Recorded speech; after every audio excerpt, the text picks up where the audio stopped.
Hello everyone, मैं हूं जयेश राजगौर और स्वागत है आप सभी का इस नए इंटरेस्टिंग यूट्यूब वीडियो में।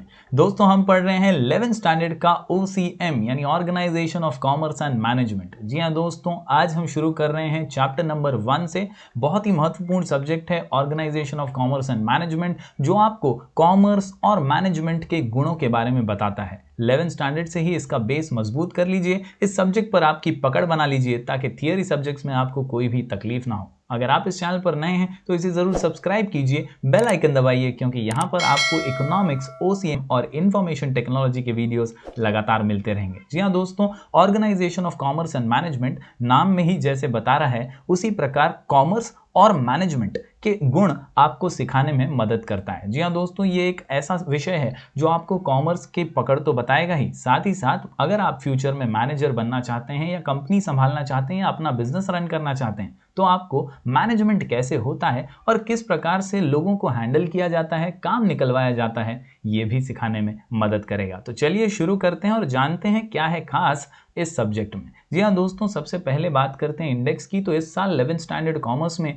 OCM के अंदर हम पढ़ने वाले हैं कुल मिलाकर के 8 चैप्टर्स। जी हाँ दोस्तों, चैप्टर नंबर 1 है introduction of commerce and business, उसके बाद trade, small scale industry and business, इसके अलावा फॉर्म्स ऑफ बिजनेस ऑर्गेनाइजेशन, किस प्रकार के ऑर्गेनाइजेशन होते हैं, सोल ट्रेडिंग या कहें ज्वाइंट स्टॉक कंपनी जैसे अलग अलग प्रकार के बिजनेस ऑर्गेनाइजेशन होते हैं। तो चौथा चैप्टर और पांचवा चैप्टर उसी के बारे में है। इसके अलावा इंस्टीट्यूट्स सपोर्टिंग बिजनेस और बिजनेस एनवायरनमेंट और इंट्रोडक्शन टू मैनेजमेंट, इस प्रकार कुल मिलाकर के 8 चैप्टर हम पढ़ने वाले हैं। दोस्तों, आज के इस वीडियो से हम शुरुआत कर रहे हैं चैप्टर नंबर 1 की, introduction of commerce and business. जी हाँ दोस्तों, बेसिक बहुत जरूरी है। OCM इस सब्जेक्ट को अगर आप स्ट्रॉन्ग होल्ड बनाना चाहते हैं अपने बोर्ड एग्जाम की प्रिपरेशंस में, तो 11वीं से ही इसे बहुत सीरियसली लेना शुरू कर दीजिए, क्योंकि यहाँ पर ही आपका बेस मजबूत होगा, एक बुनियाद अच्छी होगी और आप आसानी से आंसर्स लिख कर प्रैक्टिस करते हुए अच्छे मार्क्स ला पाएंगे। तो चलिए शुरू करते हैं चैप्टर नंबर 1,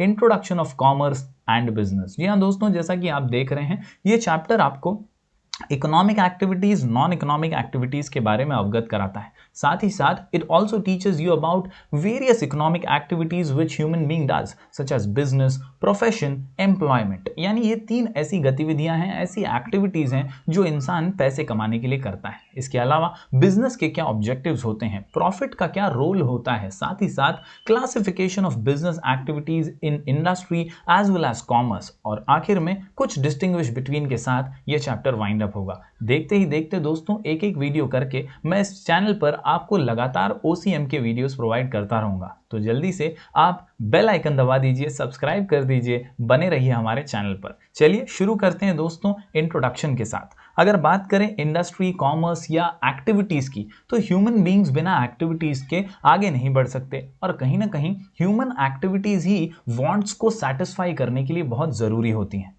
ह्यूमन बीइंग की अनलिमिटेड वांट्स होती हैं, ज़रूरतें होती हैं, ये पूरी होती हैं गुड्स एंड सर्विसेज से, और इन्हें पूरा करने के लिए, गुड्स एंड सर्विसेज पाने के लिए एक्टिविटीज़ करना बहुत ज़रूरी है। और जो ह्यूमन एक्टिविटीज़ होती हैं वो 2 हिस्सों में बटी हुई हैं, एक नॉन इकोनॉमिक एक्टिविटी और एक इकोनॉमिक एक्टिविटी। जी हाँ दोस्तों, all human beings require different types of goods and services to satisfy their wants, so they keep themselves busy and do some activity throughout their life। जिंदगी भर हम अपनी जरूरतों को पूरा करने के लिए अलग अलग प्रकार की एक्टिविटीज करते हैं। All activities can be classified as economic and non-economic activities। जी हाँ, अगर नॉन इकोनॉमिक की बात करें दोस्तों, तो ये वो एक्टिविटीज हैं जिसमें पैसे का डायरेक्ट इन्वॉल्वमेंट नहीं है, मॉनिटरी ट्रांजैक्शंस नहीं होते। ये सामाजिक तौर पर अपने कम्युनिटी में, अपने धर्म से रिलेटेड, अपने लोकल सोशल वेलफेयर से रिलेटेड जो एक्टिविटीज होती हैं जिसमें मॉनिटरी ट्रांजैक्शंस नहीं होते, वो नॉन इकोनॉमिक एक्टिविटीज होती हैं। Non economic activities are those human activities which are performed to satisfy personal, social, religious, cultural and sentimental requirement without monetary expectation। Underline कर लीजिएगा। For example, reading books, serving people, cooking by mother etcetera. तो ये कुछ ऐसी चीजें हैं जिसके लिए पैसे खर्च नहीं करने पड़ेंगे, और इसीलिए ये नॉन इकोनॉमिक एक्टिविटीज होती हैं। बात करते हैं इकोनॉमिक एक्टिविटीज की। Actions that involve production, distribution, consumption of goods and services at all levels within a society is called as economic activity। Basically दोस्तों, जब हमारे वांट्स को सेटिस्फाई करने के लिए हम कुछ ऐसी एक्टिविटी करते हैं जिससे प्रोडक्शन हो गुड्स एंड सर्विसेज का, या डिस्ट्रीब्यूशन हो या कंजम्पशन हो गुड्स एंड सर्विसेज का, जिसमें मॉनिटरी ट्रांजैक्शन हो। ऐसी एक्टिविटीज को इकोनॉमिक एक्टिविटी कहा जाता है। For example, worker working in a factory, वो काम करेगा तो उसे पैसे मिलेंगे, उसी पैसे से वो गुड्स एंड सर्विसेज खरीद सकता है और अपनी वांट्स को सेटिस्फाई कर सकता है। दस economic activities facilitates earning livelihood. तो दोस्तों, होपफुली आपको ये समझ में आया होगा कि किस प्रकार एक्टिविटीज के जरिए ही इंसान आगे बढ़ता है, जिसमें दो प्रकार की एक्टिविटीज, नॉन इकोनॉमिक और इकोनॉमिक। दोस्तों, अगर बात करें पहली इकोनॉमिक एक्टिविटी की, तो वो है बिजनेस। जी हाँ, जैसा कि आपने इस चार्ट में देखा दोस्तों, 3 इकोनॉमिक एक्टिविटीज हैं, बिजनेस, प्रोफेशन और एम्प्लॉयमेंट। आज हम बिजनेस के बारे में जान लेते हैं। जी हाँ दोस्तों, बिजनेस, धंधा। जी हाँ, कभी भी बिजनेस से हम क्रिएशन करते हैं गुड्स एंड सर्विसेज का, फिर उन्हें लोगों को तक पहुंचाते हैं और लोग उन्हें हमसे परचेज करते हुए हमें पैसे देते हैं, और इसी से एक बिजनेसमैन प्रॉफिट कमाता है। मैं फिर एक बार दोहरा दूं, बिजनेस करना यानी धंधा करना। यहाँ हम गुड्स एंड सर्विसेज क्रिएट करते हैं ताकि लोगों की ज़रूरतों को पूरा कर सकें, वांट्स को सेटिस्फाई कर सकें। लोग अपनी ज़रूरतों को पूरा करने के लिए हमसे गुड्स खरीदते हैं और उसके बदले में हमें पैसे देते हैं, और इसी से एक बिजनेसमैन जो है वो पैसे कमाता है। दोस्तों, इसी को कहते हैं business as an economic activity. Yes, business represents organized efforts by an individual or group of individuals. It is a systematic attempt by business persons to, underline कीजिए, produce goods and services and sell them in the market to reap the reward by way of profit. It satisfies multiple and complex needs of society. यानी goods and services जो हम produce करते हैं वो कहीं ना कहीं लोगों को काम आते हैं, यानी बिजनेसमैन जो प्रोड्यूस करता है गुड्स एंड सर्विसेज वो कहीं ना कहीं लोगों को यूटिलिटी प्रोवाइड करता है, वांट्स की सेटिस्फैक्शन के लिए मदद करता है, और इसीलिए दोस्तों यहाँ पर हेल्प होती है लोगों की, जिसके बदले में वो हमें मॉनिटरी रिवॉर्ड देते हैं और हमारा प्रॉफिट हो जाता है। कुल मिलाकर के बिजनेस ये पहली इकोनॉमिक एक्टिविटी है जिसके बारे में हम आज डिटेल में जानने वाले हैं। जी हाँ, अगर बात करें डेफिनेशन की, तो बिजनेस के 2 इंपॉर्टेंट डेफिनेशन हमारी टेक्स्ट बुक में दिए हुए हैं। प्रोफेसर हैनी कहते हैं, business activities are all those human activities which are directed towards the production and processing of wealth. जी हाँ दोस्तों, business activities are all those human activities which are directed towards the production and processing of wealth. यानी कहीं ना कहीं ये वो activity है जो हम प्रोडक्शन में डालते हैं, यानी प्रोडक्शन क्रिएट करते हैं, और इसी क्रिएशन से जब हम प्रोडक्शन की हुई चीज़ों को बेचते हैं तो उससे हमें वेल्थ जनरेशन होता है, वेल्थ का प्रोसेसिंग होता है।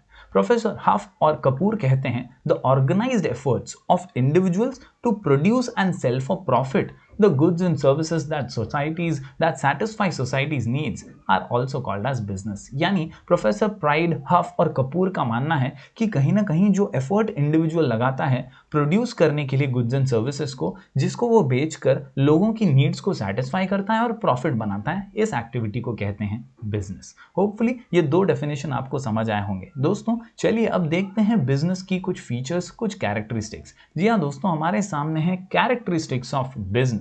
जी हाँ दोस्तों, कुल मिलाकर के 10 पॉइंट का आंसर हमारे टेक्स्ट बुक में दिया गया है। ये आंसर आपको बिजनेस के फीचर्स, बिजनेस के गुण, बिजनेस के कुछ इंपॉर्टेंट एस्पेक्ट समझाने में मदद करेगा। इन 10 पॉइंट के आंसर को आसानी से समझने के लिए और इसे आसानी से याद रखने के लिए हमारा शॉर्ट कोड है क्यूट पैड। जी हाँ दोस्तों, क्वेश्चन का नाम है कैरेक्टरिस्टिक्स और फीचर्स ऑफ बिजनेस, आंसर का नाम क्यूट पैड। जी हाँ दोस्तों, यहाँ C से कंटिन्यूटी इन डीलिंग्स, C से कस्टमर सेटिस्फैक्शन, U से अनसर्टेन रिटर्न्स, T से टू पार्टीज, E से एलिमेंट ऑफ रिस्क, E से ही exchange of goods and services, और पैड में P से प्रॉफिट मोटिव, P से production of goods and services, and economic activity A से, और D से dealings in goods and services. चलिए बारीकी से हर पॉइंट को समझने की कोशिश करते हैं।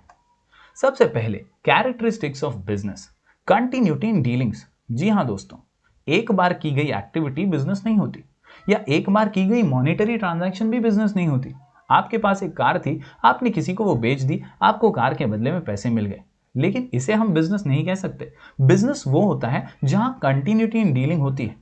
आपका कार शोरूम है और आप लगातार कार्स बेचते हैं, खरीदते हैं, ये होती है बिजनेस डीलिंग्स। यस, इसीलिए कहा जाता है कि बिजनेस का अहम फीचर ये है कि इसमें कंटिन्यूटी इन डीलिंग होनी चाहिए। Every business requires regularity in transaction.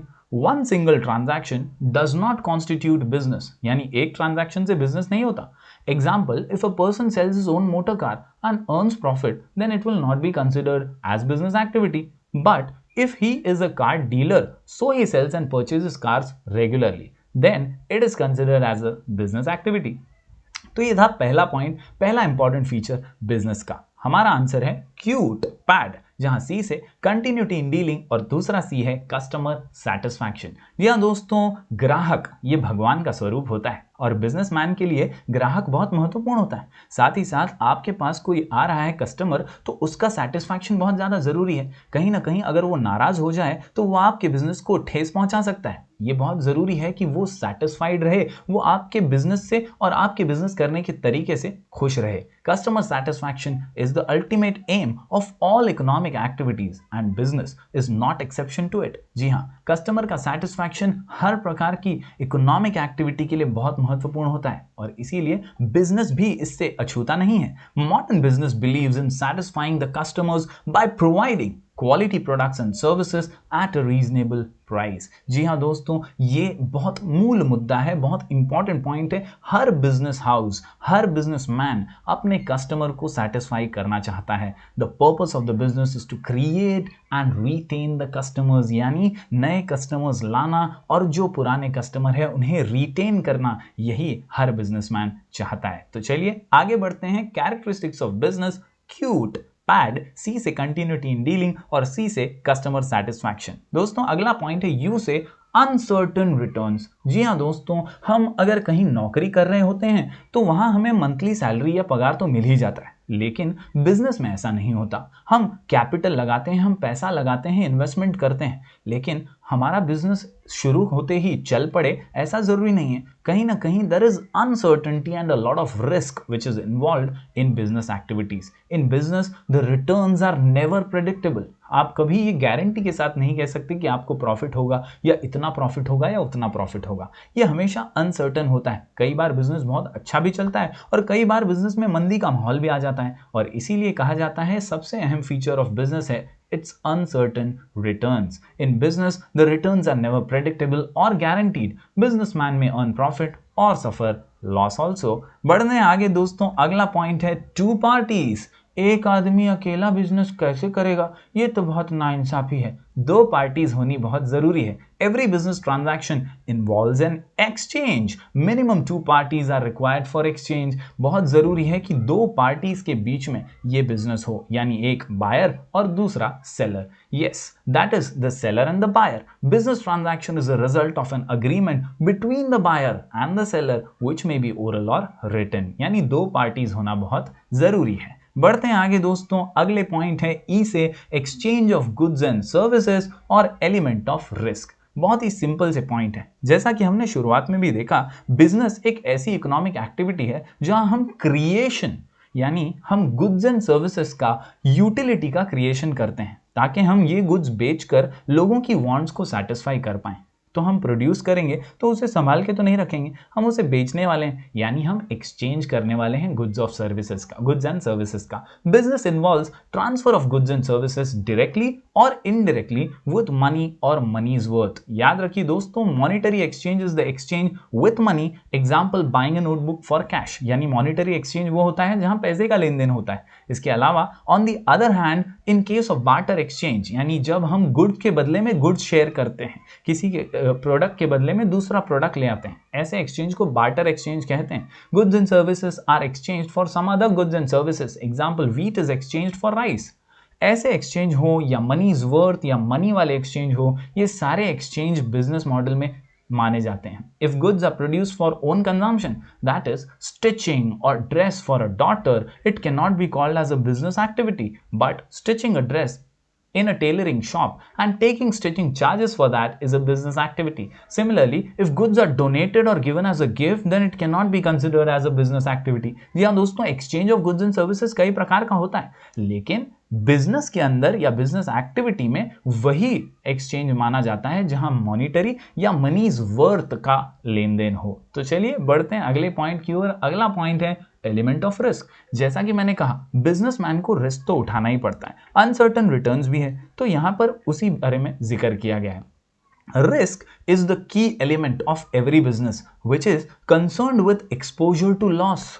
It is due to some unfavorable or undesirable event. कई चीज़ों का हम इंश्योरेंस तो कर सकते हैं, लेकिन कई घटनाएं ऐसी होती हैं जिसका हमें अंदाजा भी नहीं होता और अचानक से हो जाती हैं। जैसे इस कोरोना काल में कई बिजनेस हाउसेस ठप पड़े हैं। लॉकडाउन की वजह से कई बिजनेस पूरी तरह चौपट भी हो गए। इसका अंदाजा कभी किसी ने नहीं लगाया था और यही एलिमेंट ऑफ रिस्क में काउंट होता है। Every business will have some or the other risk. Intensity of risk can be minimized but can't be avoided. यानी हम रिस्क को कम करने के लिए अलग अलग काम तो कर सकते हैं, लेकिन इसे completely avoid नहीं कर सकते। Certain factors are beyond the control of businessman, like changes in consumers' taste, likes, dislike, fashion, changes in method of production, fire, theft, natural calamities etcetera. यानी कई चीजें ऐसी होती हैं बिजनेस में जो बिजनेसमैन के हाथ में नहीं होती। आप सब काम अच्छे से कर रहे हैं, लेकिन अचानक गोडाउन में आग लग जाए तो ये आपके कंट्रोल में नहीं है। कभी चोरी हो जाए ये आपके कंट्रोल में नहीं है। कभी भूकंप आ जाए ये भी आपके कंट्रोल में नहीं है। तो ये एलिमेंट ऑफ रिस्क हमेशा बना ही रहता है। जी हाँ दोस्तों, ये सारे factors he E for element of risk में आते हैं। बढ़ते हैं आगे दोस्तों। अगला पॉइंट है हमारा पैड में पी से प्रॉफिट मोटिव। हर बिजनेस का एक ही मकसद होता है, प्रॉफिट कमाना। जी हाँ दोस्तों, कोई ऐसे ही चैरिटी के लिए बिजनेस नहीं करता। The basic purpose of business is to earn profit from its activities. Businessman try to maximise profit either by increasing the volume of sales or reducing its cost। यानी कुल मिलाकर के दोस्तों हर बिजनेस हाउस ये चाहता है कि वो या तो अपना सेल्स बढ़ाए ताकि प्रॉफिट हो, या तो अपना खर्चा कम करे ताकि प्रॉफिट हो। It is the spine of business, यानी रीढ़ की हड्डी है प्रॉफिट। बिना प्रॉफिट के कोई बिजनेस ज्यादा सस्टेन नहीं कर सकता। अगला पॉइंट देखते हैं दोस्तों, आसान सा पॉइंट है, production of goods and services. जैसा कि हमने कहा इसके रूट में ही, बिजनेस के root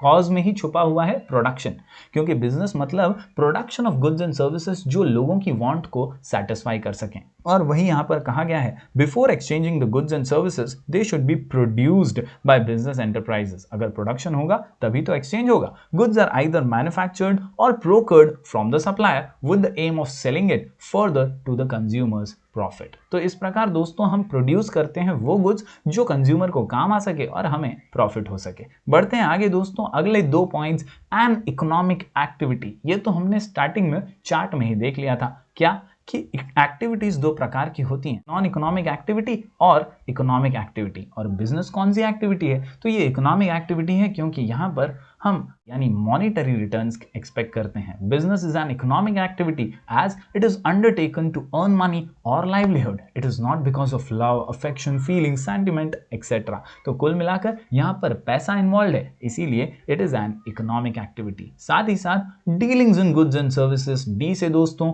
every type of business transaction is concerned with either goods or services। जी हाँ, हर प्रकार का business transaction goods and services से जुड़ा हुआ होता है, फिर वो कंज्यूमर गुड्स हो या कैपिटल गुड्स। याद रखिए, कंज्यूमर गुड्स वो गुड्स होते हैं जो डायरेक्टली हमारी वांट्स को सेटिस्फाई करते हैं, जैसे टी, मिल्क, पेंसिल एक्सेट्रा। और कैपिटल गुड्स वो गुड्स होते हैं दोस्तों जो हमारे वांट्स को इनडायरेक्टली सेटिस्फाई करते हैं, जैसे मशीनरी में गुड्स जाएंगे, रॉ मटेरियल जाएगा, तो वहां से प्रोसेस होकर फिनिश्ड गुड निकलेगा जो हमारे काम आएगा। तो कहीं ना कहीं मशीनरी, प्लांट, फर्नीचर, ये ऐसी चीजें हैं जो कैपिटल गुड्स में आती हैं, जो हमारे कैपिटल असेट्स की तरह काम करती हैं और इनडायरेक्टली वांट को सेटिस्फाई करती हैं। However, services created for business purposes are intangible, which are essential for doing the business. Example, transportation, banking, insurance, etc. तो दोस्तों कुल मिलाकर के क्यूट पैड ये आंसर हमें समझाता है कि बिजनेस की खासियत क्या है, क्या क्या फीचर्स और क्या क्या गुण बिजनेस में होते हैं। तो दोस्तों हमने आज पढ़ लिया है characteristics of business. Short code है क्यूट पैड, सी से continuity in dealing, customer satisfaction, U से अनसर्टेन रिटर्न्स, टी से टू पार्टीज, ई से एलिमेंट ऑफ रिस्क और ई से exchange of goods and services, P से आता है प्रॉफिट मोटिव और production of goods and services, साथ ही साथ ए से एन इकोनॉमिक एक्टिविटी और डी से dealings in goods and services. जी हाँ दोस्तों, हम मिलेंगे फिर एक बार कुछ और नए वीडियोस के साथ। तब तक के लिए बने रहिए हमारे चैनल पर। Do like, share and subscribe.